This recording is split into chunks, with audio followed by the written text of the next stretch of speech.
Of course. We're fine. I'm Let's see if we're already there.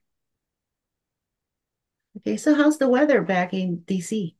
It's a little bit chilly. Been sunny So, most of the days and uh-huh. in the 50s. Like today, it'll be 60 degrees maybe and a little bit of wind. So Well, the that's wind makes it a little bit colder. how's the Supposedly by flowers? next week, it's going to be mid 70s up to 80 almost. So Wow. So how's the we'll flower? see. You see lots of Yeah, we'll see. flowers. Yeah, great. All right. Okay, well, ladies and gentlemen, welcome to Cheyenne's Forum. Today is March 25th, and welcome my dear friend Tom. Tom, how are you? I'm fine. Thank you. Sure, so nice to see you. And we have three topics today. The first one is about the leaking of the wall plan. This is sounds like something big, and the Congress is hold a hearing right now. And so this is the first topic because I have some. I just wonder what really happened. So we can talk about that later. And the other one is about Judge Roberts, John Roberts. There are more and more details reveals that he's I don't know how to describe him, to be honest, but Okay. maybe not very good words. But yeah, we can discuss that maybe the second question. And the third is about a history lesson, which is I think very important for helping us to understand our current situation. It's about Okay. Iran and America. When Iran and America become enemies, I don't think we start to become, I don't think we are enemies for a long time, but when, how we just start a bad relationship and what is the effect of our current situation in the whole world. So some topic that we can talk publicly, but some are very sensitive. But I'd like to, yeah, discuss with you. Okay. So, yeah, before we start, I'd like to introduce Tom. He is my dear friend, and he worked in FBA for 30 years. And for 5 years, he worked as assistant director of FBI, and he's retired now. And again, thank you so much. Mhm. Thank you. So the first question, Tom, what do you think in for the leaking of the wall plan? Sounds really serious, really big. And this morning, Congress, you see, they have a hearing. But I just wonder, people like Peter, like Pete, Michael Rubio, like Mike Waltz, like JD Vance, they are smart people. They're not dumb at all. So, and if this is a mistake, and this is just so low level mistake. So I just wonder, just a simple mistake, or it's more like a planned event, or it's in between. I don't know. What do you think? I don't know for sure. To me, it appears just like a mistake. They had the wrong person in the chat, group or whatever that received the information. But, looking at, I watched a little bit of the hearings today, Hmm. and I just thought, when the Democrats are asking the questions that it's World War III and we've done the most horrible things and all that, and Republicans and some of the other ones are saying, no, it was a simple mistake, but it's not the end of the world. So I don't know. When you look at these plans, Hmm. I don't know how sensitive they can really be. Hmm. If we know where the Houthis are Hmm. in Yemen and in the capital, where their strongholds are, where Hmm. they're launching missiles from to attack shipping in the Red Sea, Hmm. and I don't, you would think the enemies would know where they're going to bomb and where they're going to launch the missiles from. So I don't know. I don't know if it's as big a deal as they want to make it out to be. Hmm. Um, if you looked at right now, what are the plans? In fact, a lot of people don't know this. The government has plans to attack every country on the planet, Hmm. everyone, Yeah, even our allies, yeah, even yeah. over the years, Canada, Mexico, England, every one of them, just in case Mhm. we end up in a war with that country, we have some kind of a plan of how we could execute the war. And Mhm. so Then later, when it found out, people find out, oh, you were spying on our allies. We were making plans to Mhm. bomb I our see. allies and how terrible. And at Mm-hmm. the time, over the years, the Hmm. entire Cold War, the Defense Department would say, well, you don't know if their allies are going to stay allies or become an enemy at some point. So we're gonna be prepared just in case. Yeah, right. And I think that, the idea that we're going to have some big secret plan for Yemen to Mm-hmm. go after the Houthis, Mm-hmm. I think the Houthis could kind of figure out where the bombs are going to come, Right. knowing what we know about where they're at and what they're doing and where they launch. When they're launching missiles at ships on the sea right next to them, it's Mm-hmm. pretty clear where those missiles are coming from. We have the ability through our satellite system and our Mm-hmm. radar systems to detect exactly Mm-hmm.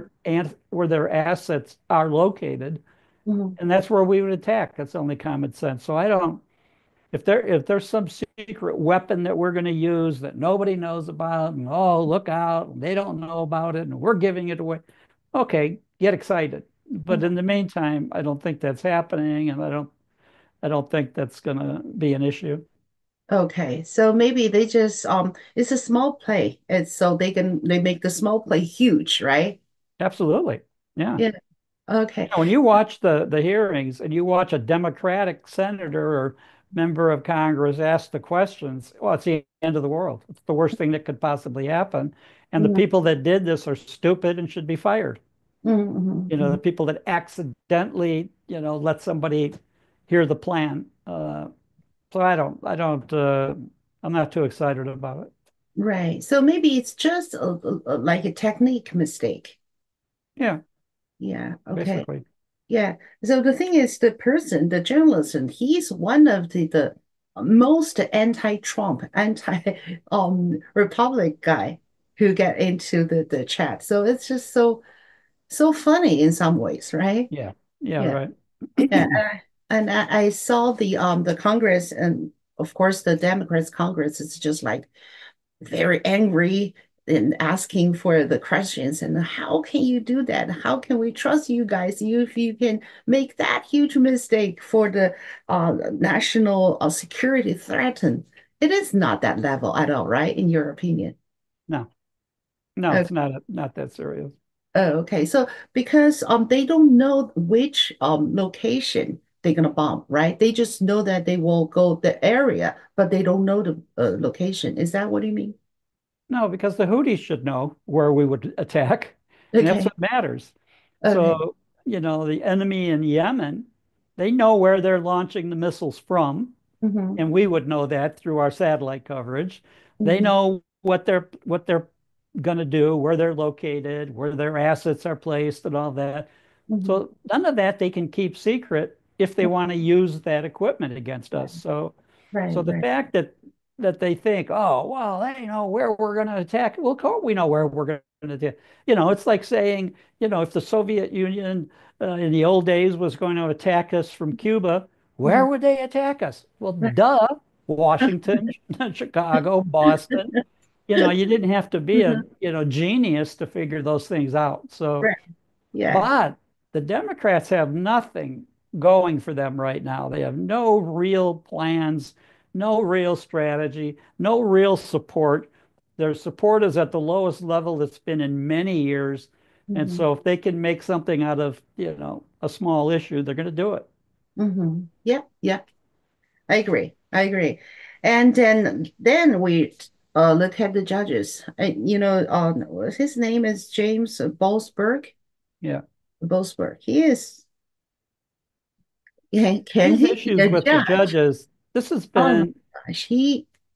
Yeah. Go for ahead. many years, this has been an issue that a, Hmm. a district court judge in a certain city, it could be Seattle or it could be Honolulu or, Miami or DC, whatever, that a judge is going to issue an order that affects the whole country. Yeah. And Right. and Yeah. the party not in power at the time that's happened over the last 20 or 30 years Hmm. says that's wrong. That Hmm. should be taken up to the Supreme Court, and the Supreme Court should say that that particular judge does not have the jurisdiction to make a ruling that affects national Right. policy for the whole entire country. They've Right, got their little area to protect or to lord over, but not the whole country. And that here it comes again. And right. so now, we're going to see what's going to happen. If that's going to end up being appealed by the Republicans and then taken up to the Supreme Court and try to get the Supreme Court to make a ruling that these judges don't rule the whole country. Well, I think yeah, I agree with you, Tom. And then I think it's a very simple fact.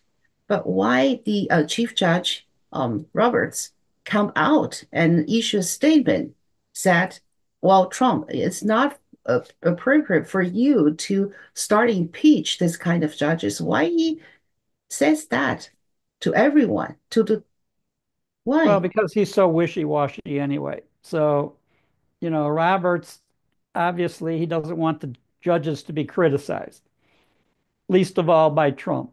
But he's been that way. Where has he been all these years that he's Yeah, been the Supreme Court Chief Justice when Biden was doing the things that he did, exactly. and even before Trump and before the first term of Trump and during Bush's term, all of that, he didn't have much to say. Now all of a sudden Yeah, Trump he jumped out. criticized this judge, so he's going to be all defensive and protect this judge. So Exactly.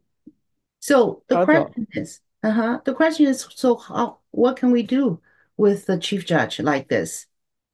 Is there anything that we can do if Well, he, what they can do is on this issue of the district court judge issuing, the decision that he issued is they have to appeal that and take it to the Supreme Court and get the Supreme Court to shoot it down and the Supreme Court to say local judges, the cases that they hear should affect people in their district, more locally centered and not the whole country, and not the whole, especially when it's into presidential power as dictated in the Constitution, such as foreign policy, Sure. national security policy. Those Okay. type of issues do not belong to some individual judge who thinks he can decide for the whole country. Mm-hmm. So the procedure, how long the procedure will take? Like you just described, maybe Well, good years. question. It'll see first they'll have to file the opinions and make the motions Mm-hmm. and for appeal, and Uh-huh. then see how long before the Supreme Court decides to weigh in and say, no, no, no, you can't rule that far out of your district you can't rule for the whole country. Right. And then I think we mentioned before, how many cases approximately the Supreme Court can take a year? 60, 70 cases only. Forgot the exact number, but it's a small percentage of how Yeah, many people apply. So right. right now, what happens when a decision is rendered in appellate court, let's say, Hmm. and the person, whether it's the government wants to appeal because it went against them, or Hmm. whether the defendant or a local citizen wants to appeal because it involved them. Hmm. The problem there is that the Supreme Court, probably for every case where they call that writ of certiorari, and those writs, there's hundreds and hundreds each year, people applying for the Supreme Court to read. And what happens is the Supreme Court, if they don't want to even get involved in it, just say they don't issue a writ. And then the decision that was made at the appellate court stands. That becomes the decision. Now, that's where they're at now with this one is it's not been appealed yet. So we'll see. We'll see how long it takes the Trump administration and the Attorney General to file the request for the Right, Supreme right. Court to hear the case. They don't Hmm. get to decide what the Supreme Court does. The Supreme Right, Court decides. right, right. So it seems to me that they are trying to, against Trump, use the law as a weapon. Before he went to White House, they did that to him. And after the president in the White House, they did the same thing. They're Yeah. doing the same thing right now It's a bad habit that they've developed. because it works. Otherwise, how the habit can be formed, right? Hello, Tom. I think a little frozen there. Tom, I think, oh, okay, you're back. You're back. Okay. Yeah, we talk about the bad habit and then it's frozen. Okay.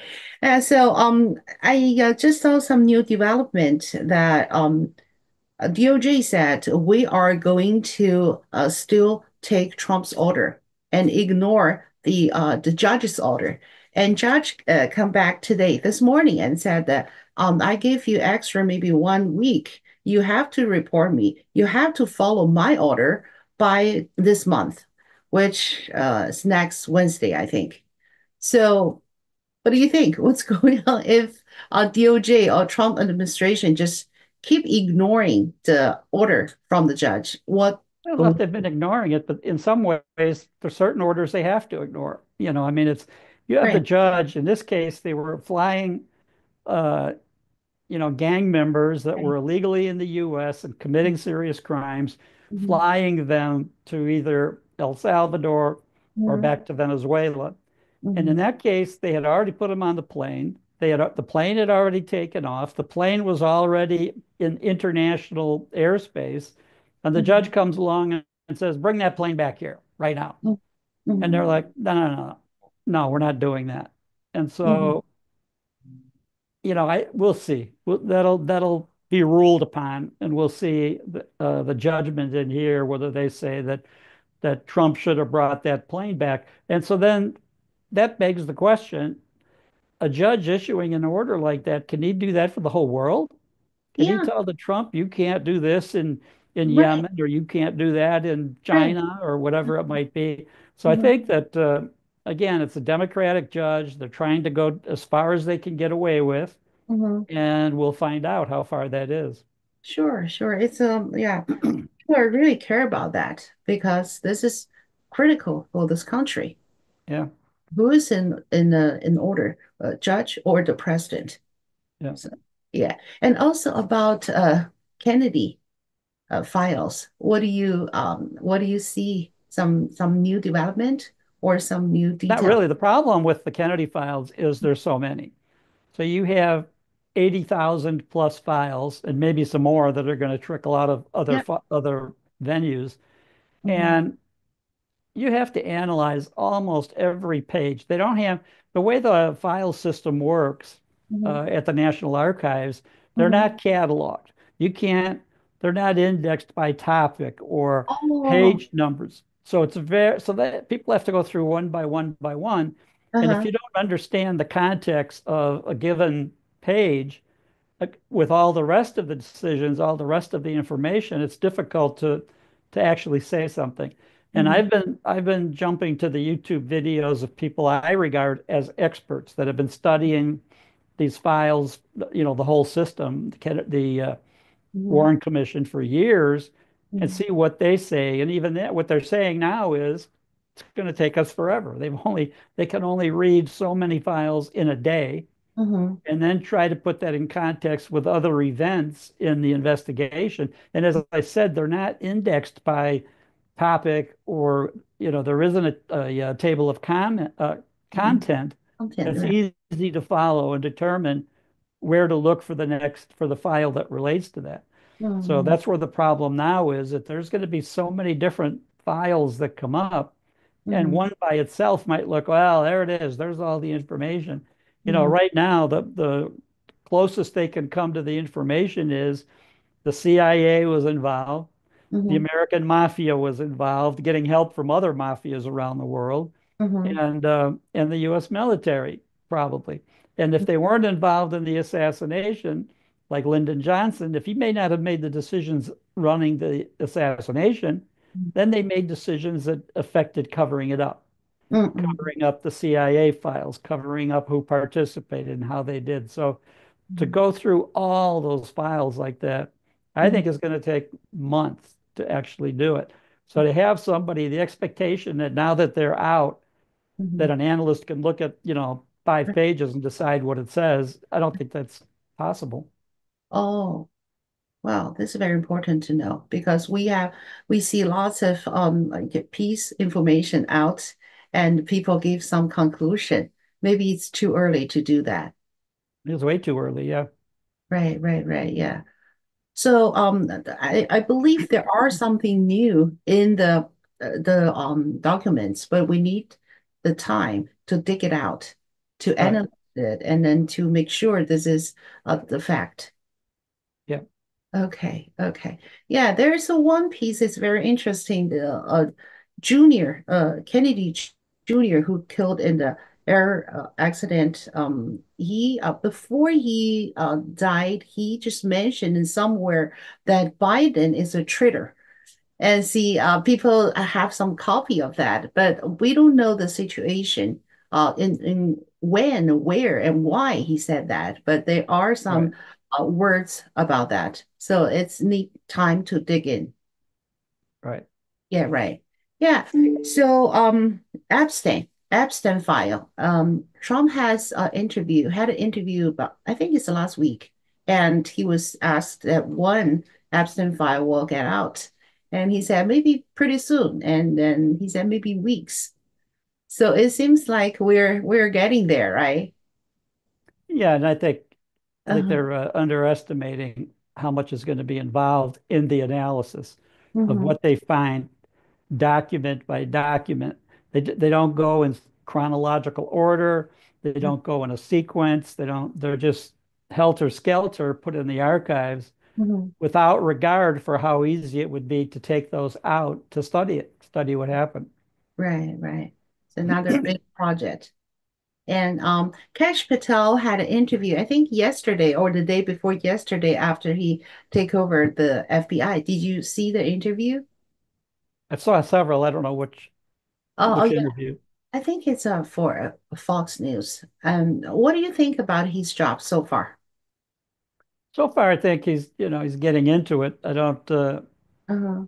I wouldn't call it a great job or a bad job. I just think he's starting to Right. learn and figure out what they're going to do and how they're going to do it. And I Mm-hmm. think right now he's done a good thing in creating this terrorism task force regarding everything that's going on with Tesla, Mm-hmm. all the attacks on Elon Musk personally, all of that.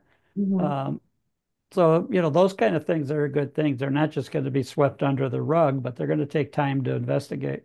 Mm-hmm. Mm-hmm. Yeah. Yeah. Not only that, but he and Bongino, his number two now, are Mm-hmm. going to have to figure out who can they trust. Of the senior FBI agents, Mm-hmm. who do they trust? Right. How many of them are after the truth? How many of them are pushing a political agenda, hoping they'll be rewarded later in another job? I don't Mm-hmm. know. I don't know who all. I think they have a pretty good idea who they can trust and who they cannot. Mm-hmm. But even that's going to take some time to verify for them. Right. Right. Exactly. Exactly. Yeah, I think yeah, the for the Tesla thing, he's doing a good job to just give a very clear mind on the clear statement that you don't do that. If you do that, we'll catch you. Yeah, Period. Yeah, and right. we do need it.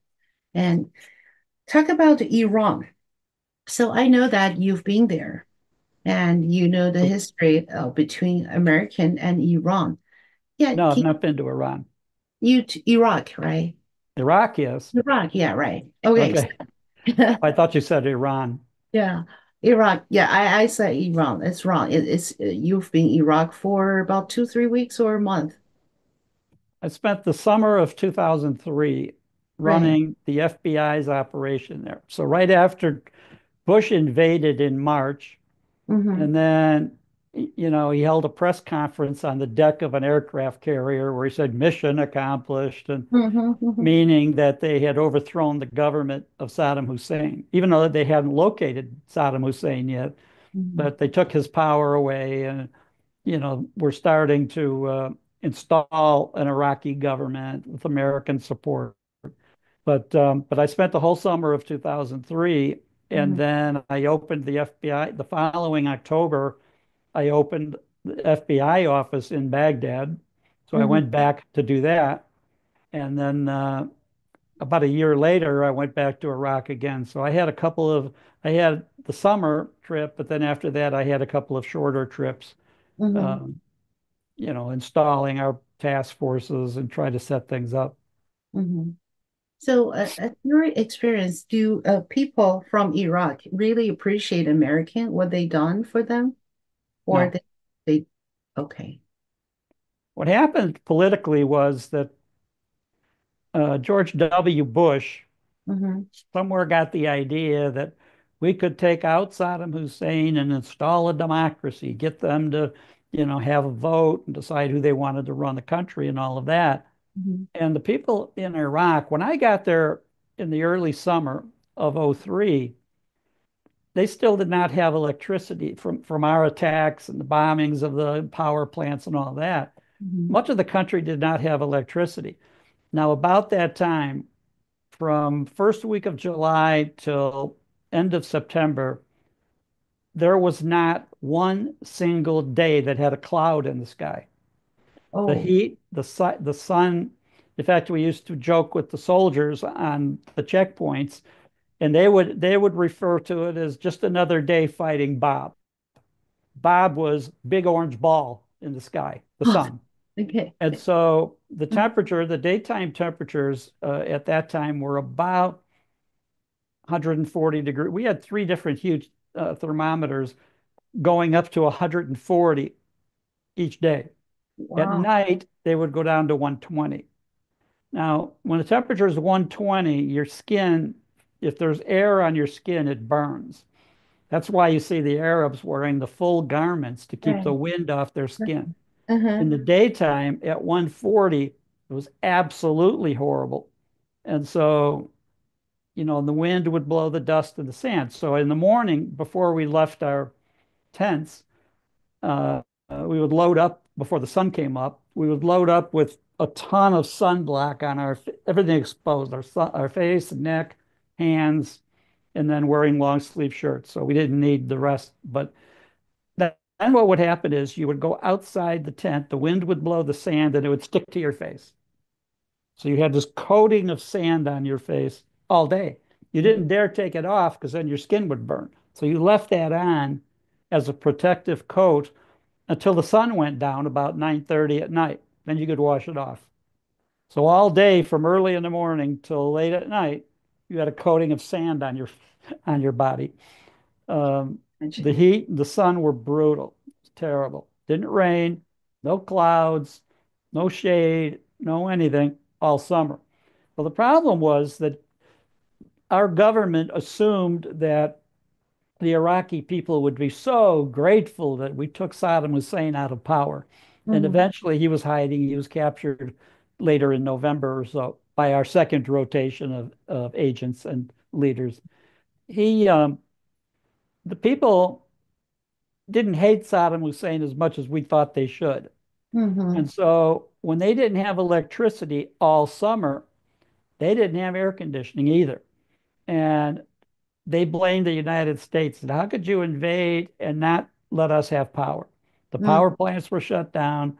Uh, People got gasoline for their cars, and that was very difficult to do that. So there was a number of things why they didn't like us, what we had done, and resented it and thought, well, come on, US, fix that. Get the power plants going, give us electricity, give us all that. And plus you had bombings from, the insurgents were bombing our cars going down the street and that type of thing. Hmm. So the whole atmosphere in Iraq was just really toxic, basically, and not really pro-American. And the longer time went on that they didn't have electricity and it was so hot, Hmm. they blamed us. Hmm. Because they thought what they had before under Saddam was the electric plants would give electricity. Every neighborhood, even the ones that were not supportive, would have at least a couple hours of electricity Oh, every day. So they had some electricity. right, The right. neighborhoods that were pro Saddam Hussein, they might have almost full coverage. So they Ah, might have that. After we got there, nobody had it. okay. So we made everybody unhappy and disloyal because of that. In the meantime, uh, no real law and order. Now, the highways, there was no stoplights anywhere. So all of the intersections were roundabouts. In other words, you got into it and then you went around the circle and branched off on the road for Oh, the direction you wanted to go. okay, okay. And and then the cars, there's Mhm. no turn signals, there's no any of that. So if you're in that roundabout and the car next to you wanted to go to your left, Mhm. they would bang into the side of your car. That's how they signal left turn. If you were on the other side and they wanted to go right, bam, into your side. Now, I'm riding, the car that I had with my bodyguards, hostage rescue team members. We all had long weapons, Uh-huh. machine guns and Mhm. pistols, Mhm. and so did everybody else. So, one time we're going in the roundabout in the car next to us on our left, and I'm sitting in the back seat near the right, near the window on the left side. And all of a sudden, bam, the car next to us, which has got half a dozen Iraqis in the car, and they all have long guns. So now they bang into our car, and all of a sudden their guns come up, pointed at us through the windows. Now we raise our guns, and we're looking at each other down our gun barrels, Uh-huh. and it was so absurd. One of us, and I don't remember if it was an American or an Iraqi, but one of us started laughing. And then the other car laughed. So everybody's laughing because we're all holding guns pointed at each other from, 5 feet away through the windows. And So fun. everybody's laughing. And then finally, and remember, I'm in the back seat and I was the boss. So Uh-huh. I lower my gun and I look at the people in that car and go, come on. I wave them on to go ahead and pass us and switch lane. And then everybody's laughing. So they did that. No shots fired. Nobody died. But Uh-huh. for a few seconds, Uh-huh. it could have been. And if any one person would have shot, then everybody it would have been a Yeah, massacre. But right. we got through that and we just laughed. Okay, another They day in Baghdad. yeah, so funny. They have their way to communicate, to live their own life, right? Well, that was an effective way. Point their Right. gun at you, and you point your gun back and see who's bluffing and who's not. And it ends up we're all bluffing. It's like, okay, we don't need this. We don't need to be shooting each other in the intersection trying to make a left turn or a right turn. What a memory. So, yeah, well, thank you so much. It's a wonderful story. That's great. That's great. First-hand experience. So your opinion that we fight with Iraq is a big mistake or is it No, it necessary? was a huge mistake. And some of the political advisors in the Bush administration were saying at the time Mm-hmm. that right now, if we take Saddam Hussein out Mm-hmm. and the government of Iraq out, his government was fighting against the Iranian government. Mm-hmm. And they had like a civil war in the 1980s, lasted 8 or 9 years. Mm-hmm. And the Iraqis were killing Iranians and back and forth all Right. that time. Mm-hmm. And they fought to basically a draw. And finally, they all just decided, okay, never mind. And Right. that's what happened but at the time, going back, you wanted a little bit of history, going back to when George W. Bush was president Mm-hmm. and Saddam Hussein invades Kuwait and he had one of the biggest armies in the world. They go down like one road that goes from Baghdad down in south to Kuwait, two Mm-hmm. or 300 miles. And anyway, when the Iraqis give up, we defeat them in 48 hours, Mm-hmm. and now they want to go home. So all of their hundreds of tanks and military vehicles are on that one highway going Mm-hmm. north from Kuwait through Iraq to Mm-hmm. Baghdad. Mm-hmm. And at that time, General Schwarzkopf was in charge of the U.S. Army. And so they immediately would call airstrikes to just start shooting those tanks on the highway, just pick them off one after the other after the other. George W. Bush, the president, I mean, George H.W. Bush, the president, calls it off. And they stop bombing, let them go home. And Mm-hmm. everybody's like, what a coward. We could beat them. We could do all that. Mm-hmm. Well, before he was president, he had been director of CIA at one point. Right. Right. And back in the 1980s, he knew that we fought Iran to a draw, basically. And Mm-hmm. now, if Iran and Iraq fought each other, I should say, to a draw. And now, if we take out the Iraqi army, Mm-hmm. Iran is going to take over the whole region. And we Mm-hmm. don't like Iran. They're our enemy since they invaded our embassy and took U.S. hostages in 1979. So Mm-hmm. ever since then, we were not friends with Iran. Mm-hmm. So Saddam Hussein is fighting Iran, keeping them stable from expanding more territory. So Mm-hmm. now, when our army wants to kill all the Iraqi soldiers going home, George H.W. Bush calls it off. And Mm-hmm. they call him names. He's a sissy. He's no good. And we could have wiped him out. And he's basically saying, and his top advisors are saying, we need Iran held back. And Mm-hmm. the only people that are going to hold them back is Saddam Hussein's army. And so that's what happened. So we let Saddam Hussein, his army go back to Iraq. Mm-hmm. And basically, Iran and Iraq were still at a stalemate after that time. Mm-hmm. So the people that were the really smart advisors in the Bush Bush presidency said we better not make a mistake because if we completely diminish Iraq, completely wipe out their army, maybe kill Saddam Hussein, Iran is going to take over the whole region. Nobody will be there to hold them back. That's exactly what happened. That's where we're at today. Mm-hmm. Mm-hmm. So Iran has power that they didn't have. We let them get it by the Mm-hmm. way we conducted the Iraq War. Right. Well, thank you. Well, so the my next question is before 1970s, before Iran attacked the embassy, what kind of relationship we have with Iran?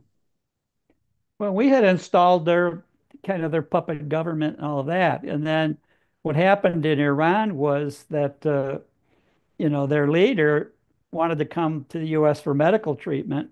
Mm-hmm. And basically that's when the Muslim students took over. So they defeated, the guards that we had at the US Embassy were taken out, and all the US Embassy employees were taken hostage for close to a year. Mm-hmm. And so that's kind of what happened is that we're not in a position to stop that. That ended later when Reagan became president. So this was during the Carter administration, Mm-hmm. and nothing stopped it until Reagan later becomes president. Mm-hmm. And right at the time, that's when Iran releases our hostages, the U.S. hostages, back to the U.S. Mm-hmm. Mm-hmm. So American and Israel are always the ally. When American fight with Iran or Iraq, what Israel was doing at that time? Israel basically kind of stayed out of it because we're doing what they wanted us to do, take out Iraq, take out Saddam Hussein, or fight with Iran. Right, And uh, and that's where we're at right now. So Israel, Netanyahu is hoping to have the U.S. attack Iran, have us right, do their bidding. right. So then, could we understand this way that we are fighting Iran or Iraq or Kuwait for Israel? Is that fair to say that? Or its in reality is that we fight for them? I think, yeah, we fought that would benefit them. That's what they wanted us to do. Okay. But So, then why we follow their willing to fight the other countries at the other that's a great question because look at the politics. The funding Israel provides to members of Congress is so high and has been that, they get away with that. And we back them up. What they want to do, okay, do it. Now, in the past, back in the 80s, for example, at one point, Egypt and Israel got into a fight, I think 2006, 2000? and Okay. and Israel invaded them. And so they go in and they want US support and all of that. And at the time, our president basically said, okay, enough's enough. Hmm. Make peace and go home. Go back to Israel. Hmm. And then sign an agreement that you're not going to fight each other anymore. And they did. And that's been in effect ever since. Hmm. Egypt and Israel not fighting each other and Hmm. agreeing to have this peace Hmm. since that time. Hmm. So, that's where a lot of this Egypt, every time Israel invaded a neighbor, they always went a little bit too far. And the US, who, we backed them up to a point, and then when they went too far, said, okay, enough, go home. And then okay, and they went home. We don't have, we've not had a U.S. administration, particularly the Biden administration, stand up and say, stop that. You've gone far enough. Okay, okay. So yeah, this I don't know, or I just forgot that Israel and Egypt has a war at 2006. So Yeah. why Israel invade Egypt? Why? Egypt Well, is Egypt had gone into part of Israel's land. So they oh, had their army on the border moving mm-hmm, north and east into Israel. uh-huh. And so Israel at some point was going to invade and, Okay. expand the war. And Oh, then uh, we told them stop because Israel counterattacked and they're going into Egypt and the right, Egyptians are going in toward Israel. And finally, we, the US, basically said, that's enough, both right, sides. right, Go right, home, make peace, sign a treaty. And they did. right. And so now you've had, since that date, Israel and Egypt have not fought each other. Which is They've good. had basically Right. an agreement to have peace. Right, right. So just like we see, like you described that the area of Middle East, they always have to fight with each other. Like brothers or cousins always fighting with each other. Um, so why American get involved? This is their Because we want to keep the oil wells open in the Middle East. We take advantage economically of having those countries get along, and we don't want them in a constant war, which involves us. We end up supplying all the guns and the airplanes and bombs and everything, and so we'd rather they get along, and Mhm. then we can get along. Yeah. But the thing is that the other fact is we actually do not need their oil because we have our oils. If we do not need their gasolines, their oils, then Well, there. if we don't, the rest of the world does. And so, for example, Japan, Mhm, when the U.S. when Saddam Hussein invaded Kuwait, mhm. the country of Japan was getting 80 or 90% of its oil from Kuwait. Ah, And so, and then Japan basically said, we'll pay you to mhm, get them out of here, mhm, reopen the oil wells. And they did. So mhm, that particular war, later, Colin Powell said this is the first war in U.S. history when we made a profit mhm. because Japan paid us more than we spent to Ah, fight that war and remove sure. Iraq. So Mhm, the idea being that if we prevent Japan from mhm, getting that oil, then that's going to lead to a worldwide recession or depression and all these consequences. So you're right. Even if we don't need the oil, allies of ours did. mhm, And so mhm, we wanted to keep the oil flowing for the mhm, rest of the mhm. people that needed it. Right, right. Yeah, and then as you mentioned before, Israel has a huge, huge donation or lobby in American. Oh, Um, yes, they do. yeah. So my question is, as a law or as the Constitution, do any other nation allowed to have that kind of power within our government? Is it Um, legal or is it why they just have yeah, such other governments can supply donations to members of Congress right? to support them. Uh-huh. It's just that, nobody else does it as strongly as Israel does in Mm-hmm. the U.S. to American politicians to keep support for Israel, to let Israel pretty much go as far as they go. Mm-hmm. Now, the problem in the last couple of years under Biden was it was very unstable. Mm-hmm. One minute Biden was saying to Israel, you can't do that. And if you do, we're not going to give you any more bombs. We're not going to give you any. And then we turned around and did it anyway. So Mm-hmm. there was always this discrepancy of how much support we were going to continue to give Netanyahu.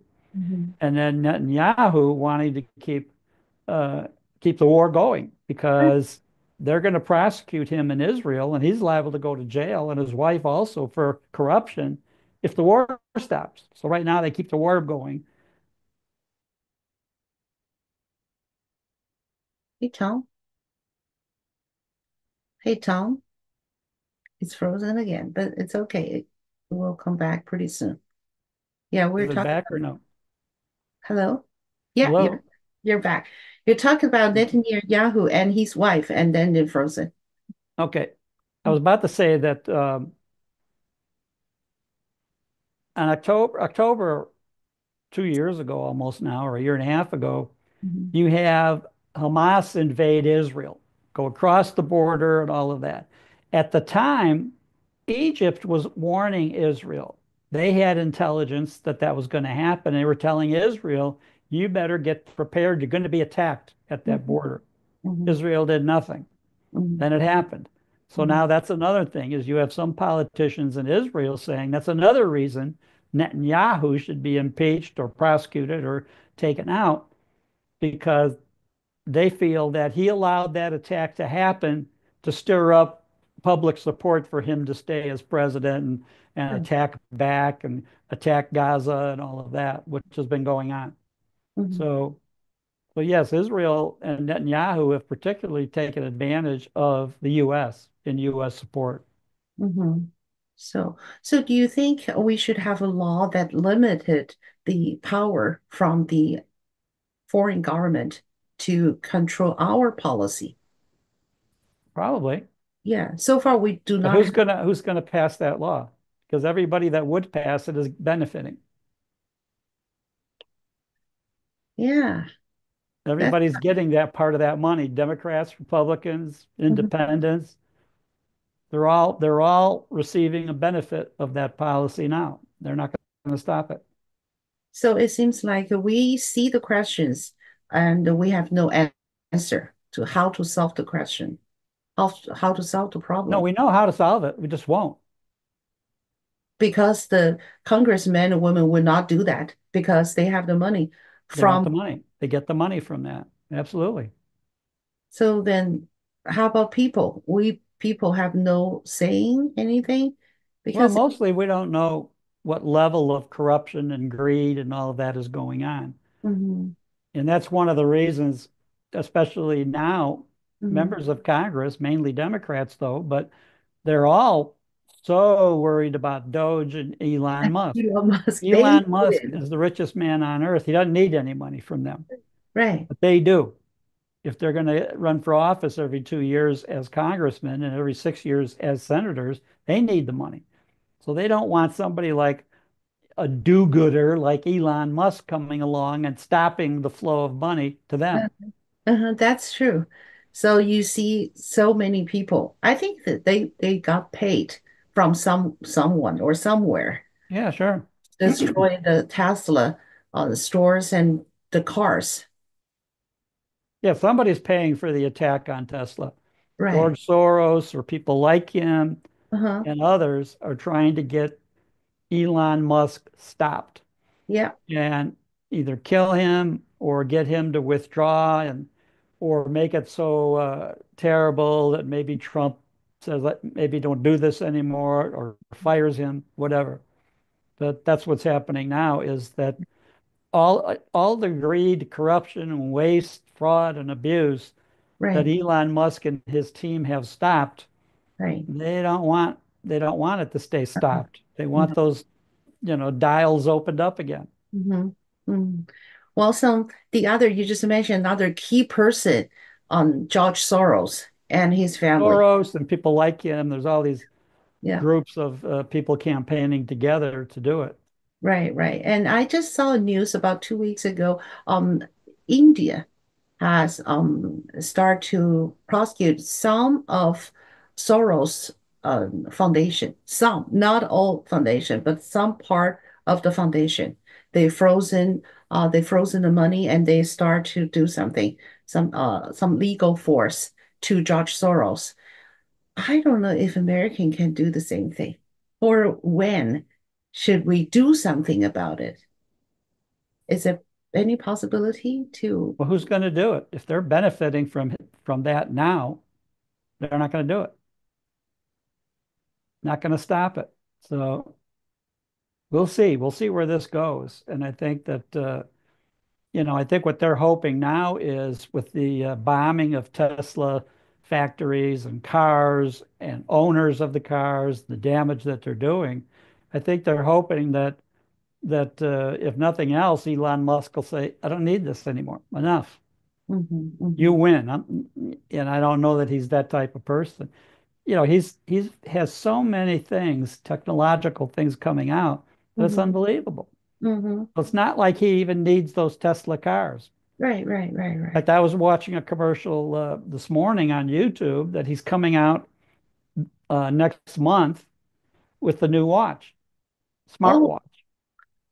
that, And that watch is basically more powerful than your, iPhone or anything like that. It's a regular tiny watch and it does all of this, monitors your health and um, I was looking at going, wow, this well, incredible piece of technology. uh-huh. And we'll see. That's his latest thing.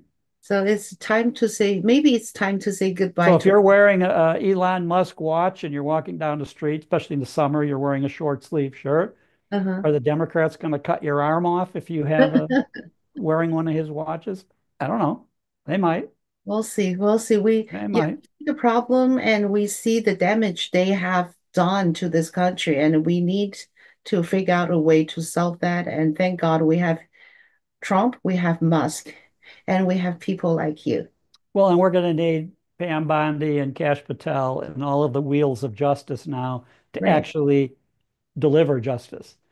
Not Exactly. revenge, not any of that like they did to Trump, but just Hmm. actually, the attacks on these Tesla plants, there's several federal violations. You don't Right. need the RICO statute, although that applies. Hmm. But, one of the crimes we investigated when I was at the FBI Hmm. was called Hobbs Act corruption. If you have a business that does more than 100, at the time, $100,000 a year in business, Hmm. and you attacked that business or committed a crime against that business, that was a federal crime. Oh, And federal. yeah, absolutely a federal crime for Hobbs Act corruption. And so many of these laws, nobody's used them, you Hmm. know. So we'll see. We'll see where this goes in the next couple of months. Okay. All right. Well, thank you so much, Tom. Thank you. I've learned a lot, and especially about the history in Iraq and Iran and Kuwait and us. Yeah, this is something we do need to know, do need to remember in order to understand the current situation. I agree. Okay. Well, thanks again. And I'll do the Chinese version. And Okay. yeah, All right. Thank you very much. thank you so much. Take care. See you later.